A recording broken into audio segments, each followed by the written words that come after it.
Comment donner le goût, c'est le cas de le dire, de la lecture et des livres lorsque la plupart d'entre nous passent chaque jour de longues minutes, parfois des heures, l'œil rivé sur un écran. Plusieurs villes ont trouvé une solution vraiment originale.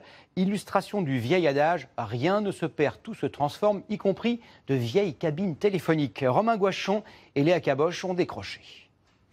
C'est un peu comme à la maison ou à la bibliothèque. Choisir un bon bouquin, c'est pourtant rarement dans une cabine téléphonique.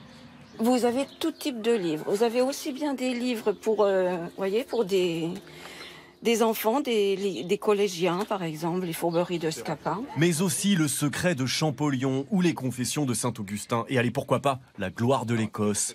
C'est ça le principe des cabanes à livres. Chacun dépose et emprunte le ou les ouvrages de son choix. Au bord d'un lac, sous le climat propice d'Aix-les-Bains en Savoie, a poussé comme par enchantement une ancienne cabine téléphonique rendue désuète par le téléphone portable et convertie en bibliothèque libre. Ça permet aussi aux gens qui n'ont pas cette occasion d'avoir des livres chez eux, de pouvoir les lire et de pouvoir en profiter. Avant, nous les donnions chez Emmaüs et puis maintenant, on a tendance à les mettre dans ces locaux. Je viens en chercher, je les ramène, je reprends.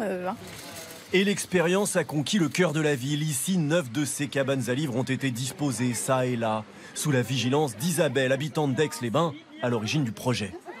On a aimé un livre, on a envie de le faire partager, on ne veut pas le garder pour soi.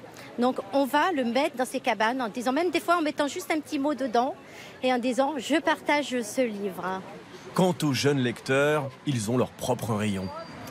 C'est pratique dans le sens, vu qu'on n'a pas besoin de les acheter, et qu'on peut les prendre et les ramener après. Vouées à la destruction, ces cabines sont d'abord récupérées auprès de la société Orange. La commune de Rueil-Malmaison a également adopté le projet. Jérôme est chargé de leur transformation. Alors là, je viens de déshabiller la cabine entièrement pour pouvoir la laver au Karcher.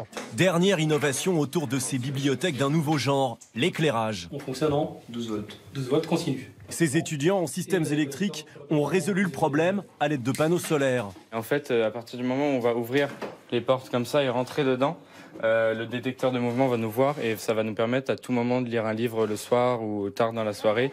Un peu partout en France, plus de 1000 cabines ont été transformées depuis 2014. Rhabillées de couleurs par des artistes locaux, la touche finale à un concept couronné de succès.